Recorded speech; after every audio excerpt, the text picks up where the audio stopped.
A total of 417 Ghanaians attempted suicide from January to June this year. This is according to the Mental Health Authority in a press release dated September 10th. The authority noted that, quote, these figures could potentially even be higher than we know. This unfortunate behavior is not peculiar to a particular age group, sex, profession, but occurs across all the social classes and demographic variables.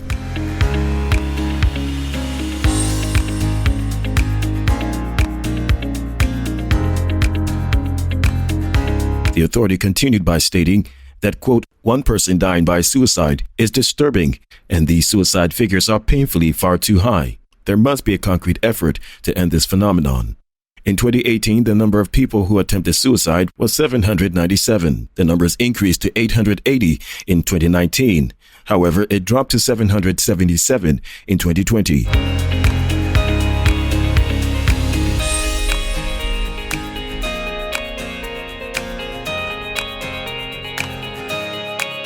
To be able to save the lives of many who decide to take their own lives, major signs to look out for, the authority noted, include openly expressing the intention to kill oneself, withdraw from family, friends, and society, expressing no sense of purpose in life, no point in living, painting, writing, and talking about death, dying, or suicide.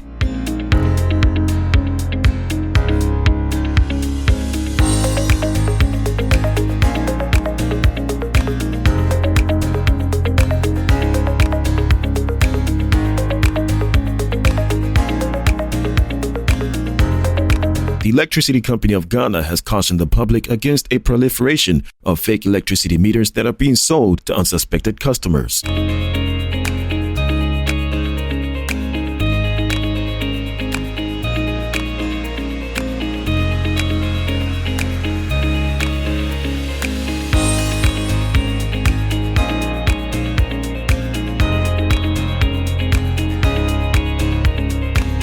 The Eastern Regional General Manager of the company, Mr. Michael Ba, said that surveillance report indicated that some people had disguised themselves as ECG staff and were selling fake and substandard meters to unsuspected members of the public. 5 people, 3 from Surum and 2 from New Ibirim in the Eastern Region, have so far been arrested and are helping the police in their investigations.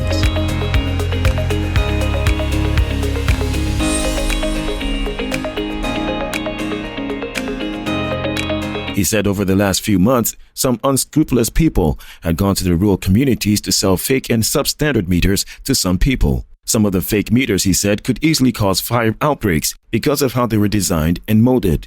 Mr. Ba has therefore cautioned customers in the Eastern region to desist from acquiring meters from sources other than the company.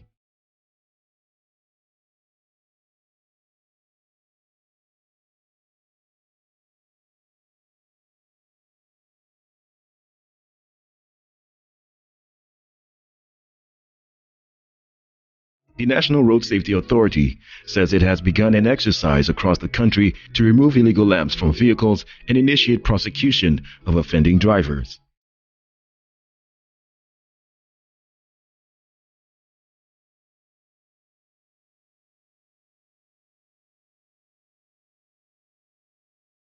The exercise being carried out in collaboration with the Driver and Vehicle License Authority and the Motor Traffic and Transport Department of the Ghana Police Service follows the emergence of the use of unprescribed lamps by sections of drivers contrary to Regulation 65 of the Road Traffic Regulations 2012.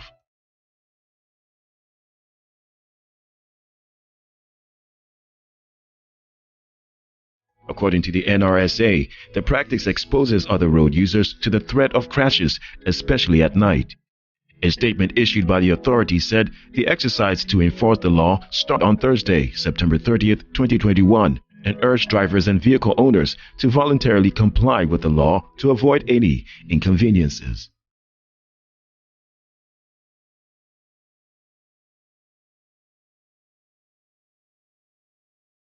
Thousands of youth thronged to the Youth Employment Agency job fair on Thursday, September 9, 2021, in search of jobs from several employers.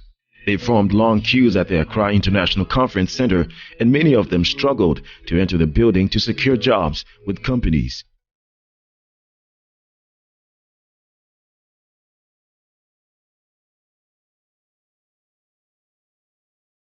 In Ghana, available data indicates that about 600,000 people out of the total labor force of 12 million are not employed. Analysts have warned that the figure may go up if interventions are not put in place.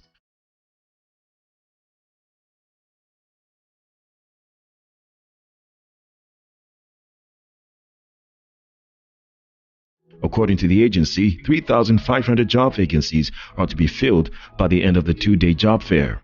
But this initiative came with its own problems, as thousands of job seekers gathered at the Accra International Conference Center and struggled their way through the gates to interact with the employers.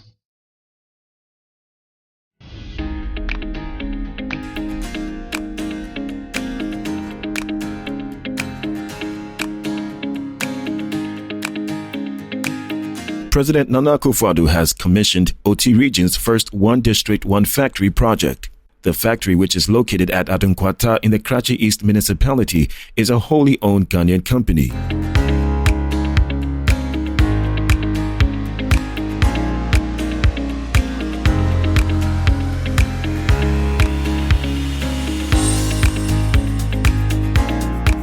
CH Global Limited Food Processing Factory processes yam and cassava into chips and balls, as well as animal feed.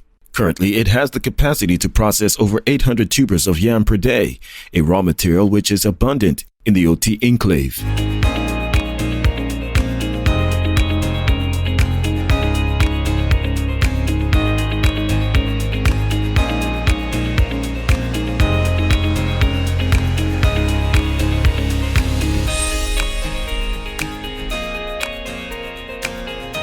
The factory, which currently employs 252 workers, including casuals, is expected to double its staff when the factory scales up operations.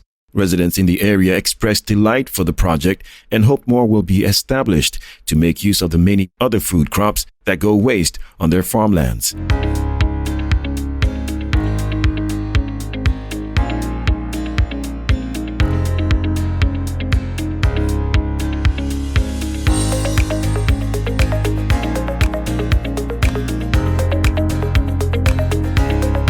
Ministry of Foreign Affairs and Regional Integration has dismissed Sky News' report on a supposed partnership between Ghana and UK on a third country asylum. According to the ministry, Ghana is not interested in any third country asylum partnership with the British government.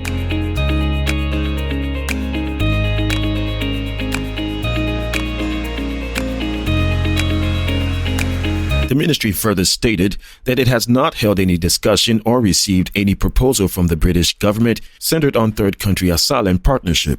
Sky News UK reported that the recent meeting between Ghana's Minister of Foreign Affairs and Regional Integration and the UK Minister for Africa, James Doddridge, had addressed a partnership for third country asylum.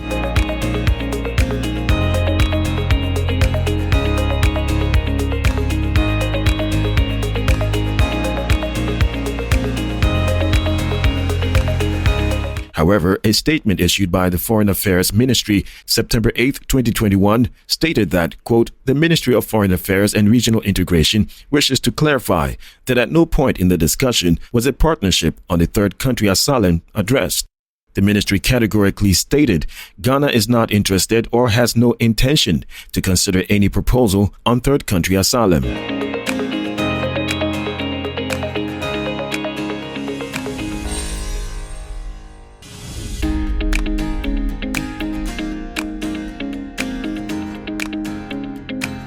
Guinea's military junta has ordered banks to freeze all government-related accounts so as to, quote, secure state assets. The junta, which took over control last weekend, says the order affects institutional and individual accounts of the outgoing government.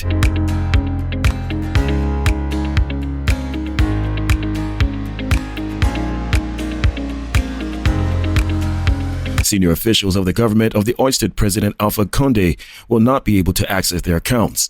The coup leader seized power on Sunday and said they wanted to end rampant corruption, human rights abuses, and mismanagement.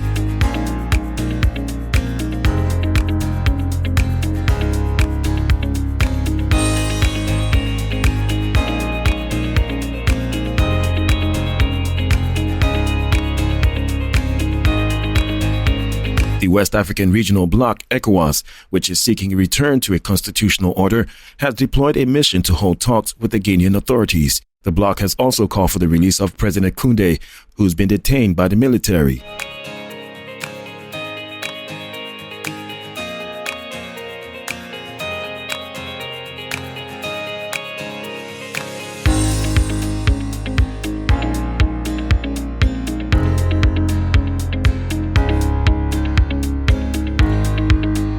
African countries are set to receive far fewer COVID vaccine doses that were initially expected from COVAX, the organization established to ensure more equitable distribution of the jabs. The World Health Organization, which helped set up COVAX, says there's a deficit of 100 million doses. It will miss the December target of 520 million.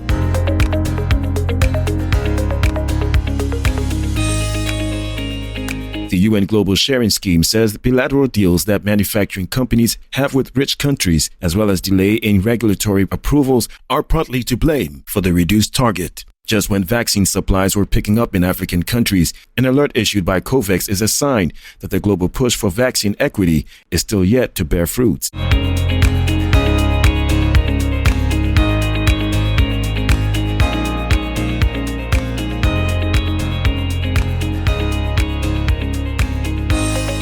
African countries are largely dependent on COVAX, but so far it has failed to deliver the doses it promised. Out of the 54 countries, only 12 will achieve a target of vaccinating 10% of their population by the end of September.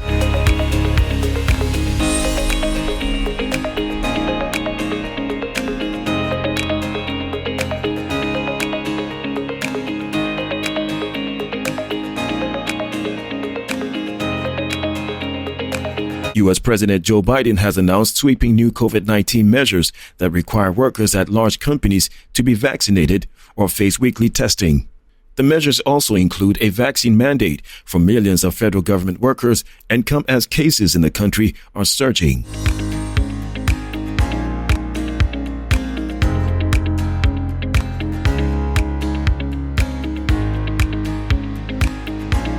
Hospitals in several states have reached capacity amid the spread of the more transmissible Delta variant. The new requirements cover about 100 million workers.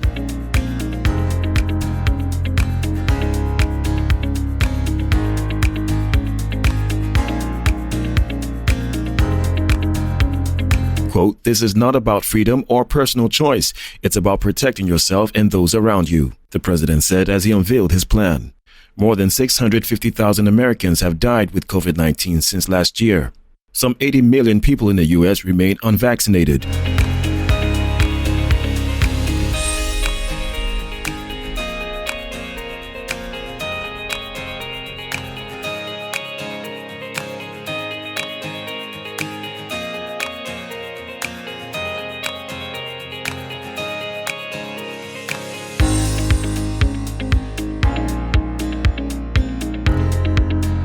German footballer Jerome Boateng has been found guilty of assaulting his ex-girlfriend and has been ordered to pay a 1.8 million euro fine. He had denied injuring the mother of his twin daughters, named as Sharon S., during an argument on holiday in 2018.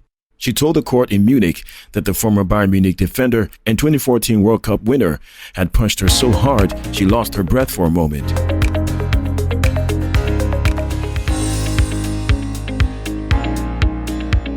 In his testimony, Boateng described a different version of events. Under Germany's domestic violence laws, he could have been jailed for up to 5 years. Ahead of the trial, prosecutors accused Boateng of willful bodily harm, throwing a lamp in a small cooling box at his former partner while holidaying in the Caribbean in July 2018.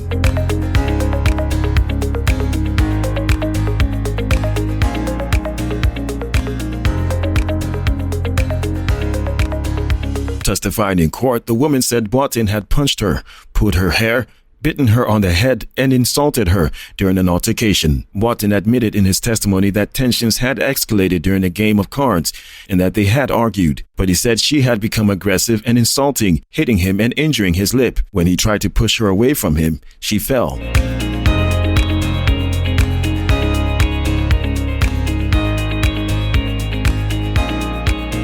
Lionel Messi has overtaken Pelé as the leading South American men's goal scorer in international matches with a hat-trick in Argentina's World Cup qualifier win against Bolivia.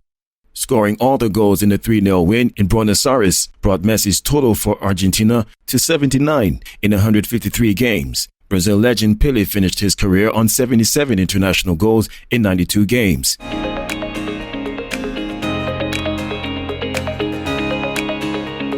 Messi's 14-minute goal from outside the box put him level with Pelé, and he broke the record in the second half. The 34-year-old dribbled past the defender for his second goal before completing a hat-trick from a rebound 2 minutes before full time. After the match, Argentinian captain Messi and his teammates celebrated with the Copa America trophy in front of 20,000 fans at the Monumental Stadium.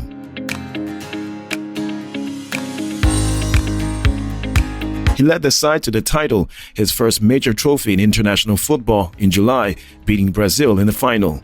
Quote, "I dreamed about this day a lot, and thanks to God, it arrived," Messi wrote on Instagram alongside a picture of the team with the trophy after the match.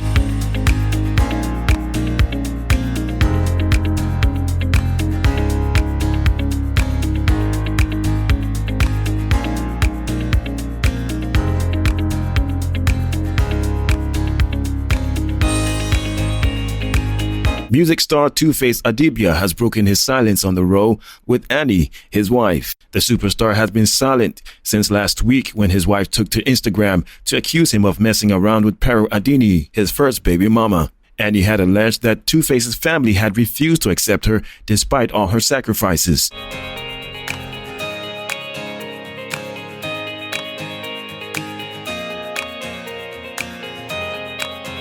Charles, the younger brother of the musician, had hit back at Annie, whom he described as being fetish. He had also alleged that the mother of his brother's wife was influencing her wrongly. This triggered a backlash over the weekend as Annie's brother hit back at TwoFace's family, whom they gave 24 hours to tender an apology.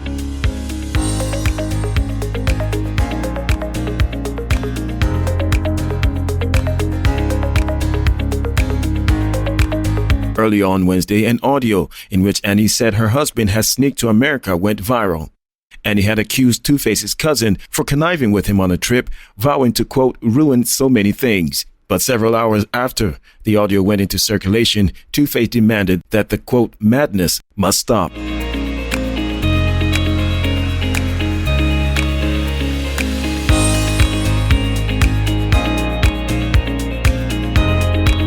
Ghanaian rapper Strongman has said that he does not respond to trolls on social media anymore. The rapper mentioned that after all his years of experience in the music industry, he has realized trolls come with the job he is saddled with.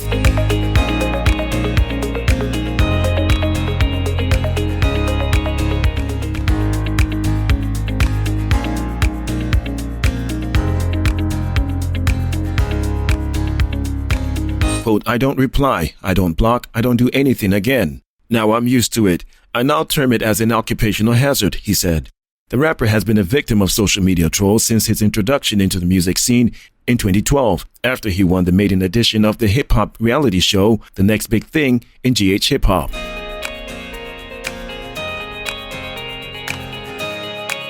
According to him, his experiences while at Success Music and his beef with Medical played a major role in building his mental toughness. Strongman is a Ghanaian rapper who has featured with other Ghanaian music giants like former record label mate Aquabwa, Sarkodie, Kelvin Boy, and many others.